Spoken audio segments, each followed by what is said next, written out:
SC వర్గీకరణను రేవంత్ రెడ్డి సర్కారు వెంటనే అమలు చేయాలని ఎంఆర్పీఎస్ వ్యవస్థాపక అధ్యక్షుడు మందకృష్ణ మాదిగ డిమాండ్ చేశారు.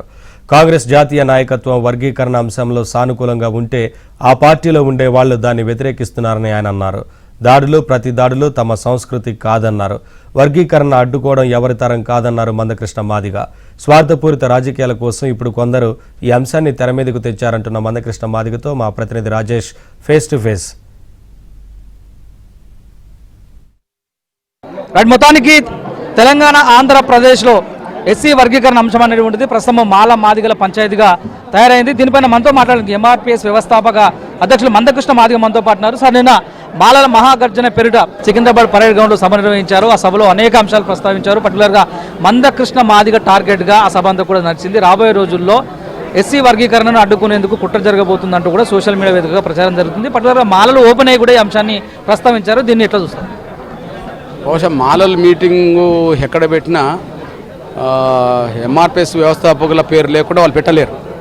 కాబట్టి మన పేరును ప్రస్తావించడం కోసమైనా వాళ్ళు మీటింగ్ పెడతారు. అంబేద్కర్ కాలంలో గట్లనే రిజర్వేషన్ వ్యతిరేకించిన వాళ్ళు కూడా గట్లనే అంబేద్కర్నే దూషించారు.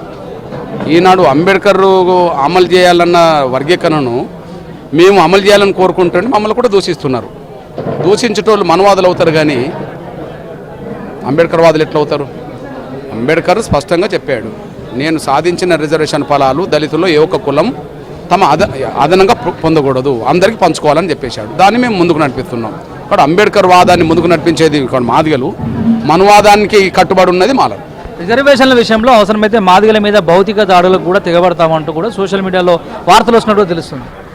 ఓకే, మేము భౌతిక దాడుల గురించి ఆలోచిస్తే భౌతిక దాడులకు ఇప్పుడే గురైనాం మేము. ఎందుకంటే ఎంఆర్పిఎస్ 94లో ఉద్యమం మొదలుపెట్టినప్పుడు చీరాల్లో కూడా నా మీద దాడి జరిగింది.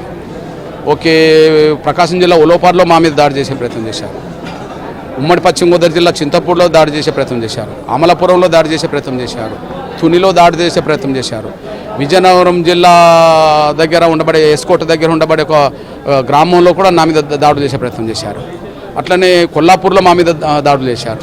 బహుశా వాళ్ళు ప్రజాస్వామ్య స్ఫూర్తికి రాజ్యాంగ స్ఫూర్తికి లోబడి కాకుండా వాళ్ళు అలా దాడులు చేస్తామని మాట్లాడడం అనేది ఏ స్ఫూర్తికి నిదర్శనమో మనం అర్థం చేసుకోవాలి. మేము దాడుల జోలికి ప్రతి దాడుల జోలికి వెళ్ళాము. మా హక్కులను సాధించుకునే ప్రజాస్వామ్య పోరాటాన్ని ఇప్పుడు నడిపాము, శాంతియుతంగా నడిపాము. దాన్ని మరింత కొనసాగిస్తాం. మీరు ఇందాక మాట్లాడుతూ చెప్పారు, నిన్నటి సభను కాంగ్రెస్ పార్టీలో ఉండే మాల నేతలు దాన్ని కోఆర్డినేట్ చేసినట్టుగా మేము చూస్తామని చెప్పారు. అదే కాంగ్రెస్ పార్టీలో మాదిగ ఎమ్మెల్యేలు కూడా ఉన్నారు కదా, వాళ్ళకి మీరు ఏం చెప్తారు? ఓకే, ఏంటంటే ఇప్పుడు వర్గీకరణ అమలు చేయించుకోవడం కోసం కాంగ్రెస్ పార్టీలో ఉన్న మాల ఎమ్మెల్యేలు కూడా ముఖ్యమంత్రిని కలిశారు. ఓకే, ఒకసారి వరంగల్లో సభ పెట్టారు, మొన్న నల్గొండలో సభ పెట్టారు, ఇంకా ముందుకెళ్తారు.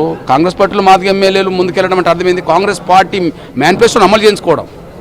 ఇప్పుడు కాంగ్రెస్ పార్టీ మేనిఫెస్టోలో వర్గీకరణ ఉన్నది. ముఖ్యమంత్రి వర్గీకరణకు అనుకూలంగా అసెంబ్లీలో మాట్లాడిండు. మేనిఫెస్టోలో ఉన్నది. మల్లికార్జున ఖర్గే సమర్థించాడు, రాహుల్ గాంధీ సమర్థించాడు. అంటే మాదిగలు ఎమ్మెల్యేలైనా ఎవరైనా కాంగ్రెస్ పార్టీలో రోడ్ ఎక్కడం అంటే కాంగ్రెస్ పార్టీ స్టాండ్ని ముందుకు నడిపించడం కోసం.